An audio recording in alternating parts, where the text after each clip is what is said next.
Hello दोस्तों, Indian oil corporation जो कि महारत्ना और फॉर्च्यून 500 कंपनी है ने सीएमए और सीए इंटरमीडिएट स्टूडेंट्स के लिए 2023 की रिक्रूटमेंट एडवर्टाइजमेंट इशू कर दी है।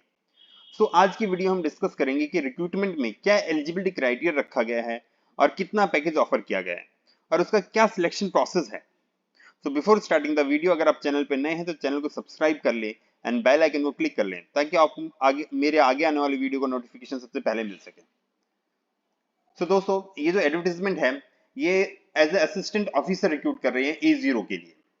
7 अगस्त को एडवर्टीजमेंट इशू की गई है। मैं आपको इसका लिंक भी शेयर कर दूंगा कि आपको कहां से जाके अप्लाई करना है और कैसे अप्लाई करना है। ये आपको जो अपॉइंटमेंट मिलेगा वो असिस्टेंट फाइनेंस ऑफिसर के लिए मिलेगा जो कि A0 ग्रेड के लिए होगा। इसका eligibility criteria, first of all only Indian nation person he apply कर सकता है और जिसकी एजुकेशन क्वालिफिकेशन मिनिमम 3 इयर्स का ग्रेजुएशन होना चाहिए आपके पास और उसकी percentage minimum in case of general category या जो भी EWS है या OBC non creamy layer student है उसकी 55% मार्क्स होना चाहिए मिनिमम।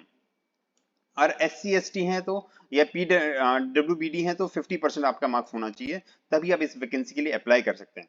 और ये जो आपकी डिग्री होगी ये फुल टाइम बेसिस पे होनी चाहिए, मीन्स करस्पॉन्डेंस वाला इसके लिए एलिजिबल नहीं है। इसके अलावा आप एक CA एंड CA में इंटरमीडिएट की आपके पास डिग्री होनी चाहिए, मीन्स आपके पास ये दोनों, आप एक ग्रेजुएट भी होने चाहिए प्लस में सी और CA में इंटरमीडिएट क्वालिफाइड भी होने चाहिए, तभी आप इस वैकेंसी के लिए अप्लाई कर सकते हैं। देखिए यहाँ पे उन्होंने क्लियर लिखा है, अगर आप CA और CA में फाइनल एग्जाम क्वालिफाई कर चुके हैं तो आप इस वैकेंसी के लिए एलिजिबल नहीं है। उसके अलावा अगर आपने जब फॉर्म फिल किया था तब आप CA इंटर ही थे या CA में इंटर ही थे, पर रिजल्ट आने से पहले अगर आप चार्टर्ड अकाउंटेंट बन गए हैं या CA में बन गए हैं तो उस केस में भी आप इस वैकेंसी के लिए एलिजिबल नहीं होंगे।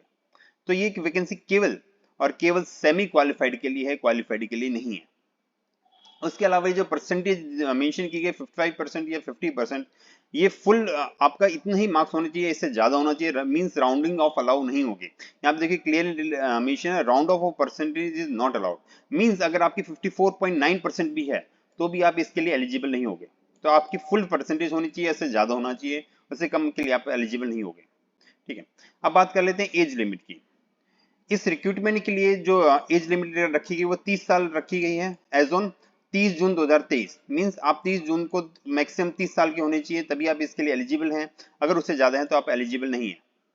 अगर आपको कोई रिलैक्सेशन के लिए एलिजिबिलिटी है तो आप यहाँ उसके लिए भी नीचे क्राइटेरिया दे रखा है कि ये कट ऑफ डेट होनी चाहिए। अगर आप जनरल EWS कैटेगरी के हैं तो आपके लिए ऑन और बिफोर वाला क्राइटेरिया है, तो इसके बाद अगर नॉन PWD है तो 1 जुलाई से 1993 से पहले का आपका बर्थ नहीं होना चाहिए, मीन के बाद का बर्थ है तो आप एलिजिबल हैं। इसी तरह OBC नॉन क्रीमी लेयर है तो 1 जुलाई 1990 के बाद का या उसके बाद का ही आपका बर्थ होना चाहिए, तभी आप एलिजिबल हैं। इसी तरह आपके PWD है तो उस केस में भी यहाँ पे मेंशन किया 1980 है, 1983 है। इसी तरह SC ST है तो 1 जुलाई 1988 के बाद का बर्थ होना चाहिए, तभी आप एलिजिबल हैं, नहीं तो नहीं है। ठीक है, तो ये सारे यहाँ पे एज लिमिट है, आप देख सकते हैं यहाँ पे। इसी तरह आपका जो बर्थ है वो कैसे डिसाइड होगा, आपका जो सीनियर सेकेंडरी की जो मार्कशीट है उसमें मेंशन होगा, या मैट्रिकुलेट या हायर सेकेंडरी की जो मार्कशीट है उसमें डेट ऑफ बर्थ जो मेंशन होगी वही एक्सेप्ट की जाएगी। ठीक है, उसके अलावा आपको एटलीस्ट 3 इयर्स का वर्क एक्सपीरियंस होना चाहिए, कि सिर्फ फाइनेंस में आपको वर्क एक्सपीरियंस होना चाहिए 30 जून को। मींस आपके 3 साल 30 जून को कंप्लीट हो जाने चाहिए एक्सपीरियंस के रूप में। आप 3 साल का सर्टिफिकेट इशू करा सकते हो, तभी आप एलिजिबल हो एज ऑन 30 जून।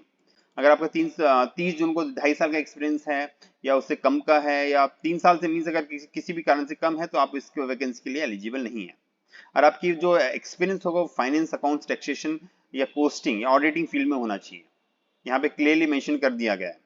उसके अलावा अगर आपने कोई आर्टिकलशिप की है उसका एक्सपीरियंस इसमें काउंट नहीं होगा, मींस आपका ये जो 3 साल का एक्सपीरियंस है वो कॉर्पोरेट एक्सपीरियंस होना चाहिए। यहाँ पे इन्होंने क्लियरली लिखा हुआ है कि ये एक्सपीरियंस आर्टिकलशिप का काउंट नहीं किया जाएगा आपका।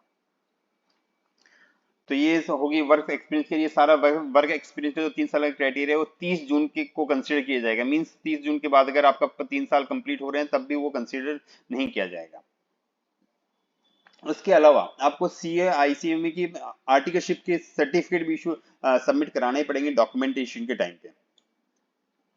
तो ये सभी एलिजिबिलिटी क्राइटेरिया हैं। अरे जो भी आप अपना जो भी 3 साल का एक्सपीरियंस दिखा रहे हैं उसके अगेंस्ट आपको सपोर्टिंग डॉक्यूमेंट दिखाने पड़ेंगे, या तो आपको अपना बैंक स्टेटमेंट दिखाना पड़ेगा, या फॉर्म 16 जिसमें आपकी सैलरी इनकम होगी वो पिछले 3 साल को दिखाना पड़ेगा, जिसके बेसिस पे आपको कंसीडर किया जाएगा आपका 3 साल का एक्सपीरियंस। अब बात कर लेते हैं कि क्या क्या रिलैक्सेशन है, रिजर्वेशन है, किस कैटेगरी के लिए। और यहाँ पे 1 बाय 1 सारे मेंशन किए गए हैं।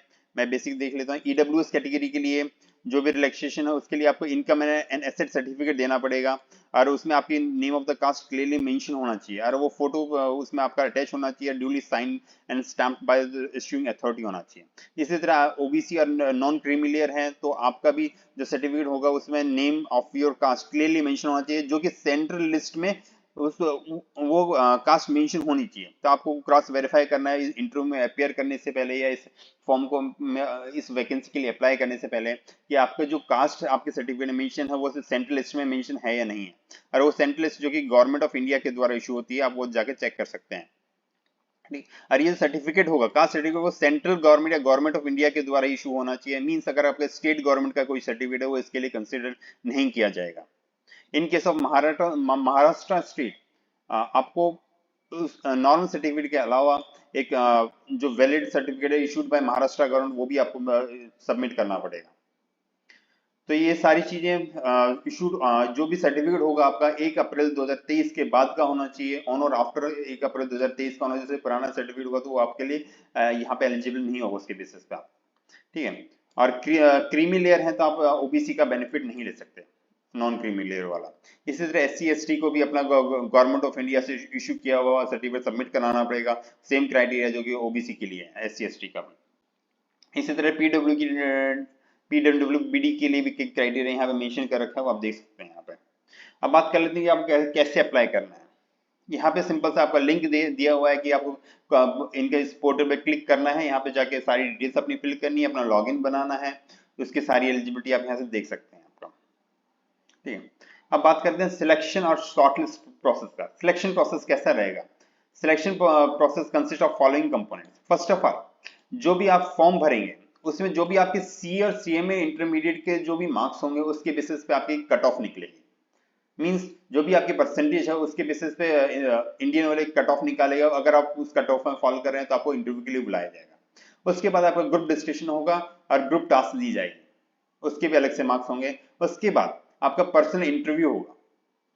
तो जो शॉर्टलिस्ट प्रोसेस होगा उन सब में फर्स्ट ऑफ ऑल आपका परसेंटेज सीए और सीएमए इंटरमीडिएट के परसेंटेज के बेसिस पे आपको शॉर्टलिस्ट किया जाएगा, फिर आपका जीडी होगा, फिर आपका पर्सनल इंटरव्यू होगा।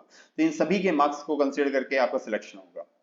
ठीक है। और आपको अपने जो भी डॉक्यूमेंट्स रिक्वायर्ड हैं यहाँ पे इस एडवर्टाइजमेंट में वो सारे रेडी करके रखने हैं, जो कि आपको आफ्टर इंटरव्यू के टाइम पे अवेलेबल कराने पड़ेंगे। ठीक है। इंटरव्यू सेंटर पे अवेलेबल कराने पड़ेंगे। ठीक है। देखिए मेरिट लिस्ट में कैसे होगी, percentage of the marks, marks के बेसिस पे मेरिट लिस्ट निकलेगी। उसके फिर आपका जो भी जीडी में जितने भी आपके मार्क्स हैं उसको भी कंसिडर किया जाएगा। ऐसे पर्सनल इंटरव्यू के मार्क्स भी आपके ऐड होंगे। तो मीन्स इन सबको ऐड करके आपकी एलिजिबिलिटी डिसाइड की जाएगी और आपको ज्वाइनिंग दी जाएगी। देखिए अगर आप ज्वाइन करते हैं तो आपको एक सर्विस बॉन्ड भी फिल करना पड़ेगा। In case of general category 2 lakh रुपए का आपको सर्विस बॉन्ड भी इशू फिल करना पड़ेगा। इन केस ऑफ अदर आपको 35,000 रुपए का सर्विस बॉन्ड इशू करना पड़ेगा। ठीक है। और फिजिकल फिटनेस के लिए भी आपका एग्जामिनेशन होगा, तो means pre employment medical examination भी होगा जो कि इंडियन ऑयल कराएगा आपका। आपको अपने सारी मेडिकल रिपोर्ट सबमिट करानी पड़ेगी ज्वाइनिंग के टाइम पे, तो मैंडेटरी है। और नेचर ऑफ जॉब जो आपको ऑफर किया जाएगा वो सिंपल से आपका प्राइसिंग में भी इशू हो सकता है, बैंकिंग, ट्रेजरी, मतलब किसी भी एरिया में जो भी फाइनेंस से रिलेटेड होगा उसमें आपको रिक्रूटमेंट दी जाएगी, चाहे अकाउंट्स हो, इंटरनल ऑडिट हो, तो इन सब में आपको रिक्रूटमेंट दी जाएगी। अब बात कर लें क्या पैकेज ऑफर किया जाए। जी हाँ दोस्तों, ये 40,000 रुपए से 1,40,000 के पे स्केल में आपको रिक्रूटमेंट दी जाएगी, जो कि बहुत ही एक अच्छा पैकेज है। आप प्राइवेट से कंपेयर करेंगे तो बहुत ही हाई लेवल का पैकेज है यहाँ पर। इसके अलावा आपको एडिशनल में डीए और अदर अलाउंसेस भी इशू प्रोवाइड किए जाएंगे। आप कंपेयर करोगे कि गवर्नमेंट ऑर्गेनाइजेशन में अलाउंसेस बहुत ही अच्छे मिलते हैं, लाइक एचआरए अलाउंसेस हैं, अपनी कंपनी अकोमोडेशन का अलाउंस है, मेडिकल आपको बेनिफिट दिया जाएगा आपको और आपके डिपेंडेंट के लिए, एलटी का बेनिफिट दिया जाएगा, पीआरपी आपको एक एज अ बोनस जो भी कंपनी की परफॉर्मेंस उसके बेसिस पे आपको बोनस मिलेगा। इस तरह आपको हाउसिंग लोन आपके जैसे आप एलिजिबल हो जाओ आपको हाउसिंग लोन भी मिलेगा, कन्वेंस एडवांसेस या ग्रुप सेविंग इंश्योरेंस भी मीन से एक टर्म इंश्योरेंस होती है जो भी आपकी कराई जाएगी। इस तरह सुपर एनुएशन बेनिफिट भी आपको देंगे, पूरा ग्रेचुइटी प्रोविडेंट फंड मीन्स जो टोटल सीटीसी होगी आपकी 13.5 लाख रुपए की होगी, 13.5 लाख पर एनम की आपकी कॉस्ट होगी। तो ये बहुत ही अच्छी अपॉर्चुनिटी है दोस्तों, इसलिए पूरी दिल और जान से इसकी तैयारी कीजिए। और जो भी आपका ट्रैवल एक्सपेंसेस होगा, आप इंटरव्यू देने आओगे वो आपको रिम्बर्स भी किया जाएगा, मीन्स आपको सेकंड क्लास एसी का फेयर आपको रिम्बर्स किया जाएगा। जो भी आप जीडी या पर्सन इंटरव्यू अटेंड करने के लिए आप आएंगे तो उसके लिए आपको ये रिम्बर्समेंट दी जाएगी, ठीक है। इसके अलावा दोस्तों अगर आप किसी गवर्नमेंट ऑर्गेनाइजेशन में अभी ऑलरेडी वर्किंग हैं और आप इस इंटरव्यू के लिए आना चाहते हो तो आपको उसके लिए अपना एनओसी सर्टिफिकेट लेके आना पड़ेगा उस गवर्नमेंट ऑर्गेनाइजेशन से या पब्लिक सेक्टर अंडरटेकिंग जहां भी आप वर्किंग है या ऑटोनोमस बॉडी है जहां पे आप वर्किंग है वहां से लेके आना पड़ेगा। पर अगर आप एक प्राइवेट ऑर्गेनाइजेशन में है तो आपको अपने एम्प्लॉयर से at the time of joining अपना करंट एम्प्लॉयमेंट का जो रेजिग्नेशन है वो कंफर्मेशन आपको सबमिट करना पड़ेगा कि आपने वहां पे छोड़ दिया है और आपका एम्प्लॉयर आपको लीव कर रहा है उस चीज के लिए, ठीक है। तो ये प्राइवेट ऑर्गेनाइजेशन के लिए इंटरव्यू के टाइम पे मैंडेटरी नहीं है, पर ये जब आप ज्वाइनिंग करेंगे at the time of joining आपको ये देना पड़ेगा। पर गवर्नमेंट एम्प्लॉय है अगर आप ऑलरेडी कहीं वर्किंग है गवर्नमेंट तो आपको एनओसी लेके ही आनी पड़ेगी तभी आपको कंसिडर किया जाएगा, ठीक है। होप दोस्तों ये आपके लिए बहुत ही बेनिफिशियल होगी, तो इसके पूरे ध्यान से इस एडवर्टाइजमेंट पढ़ ले, मैं इस एडवर्टाइजमेंट को लिंक में शेयर कर दूंगा। तो hope you like this video, if you like please subscribe my channel. Thank you friends.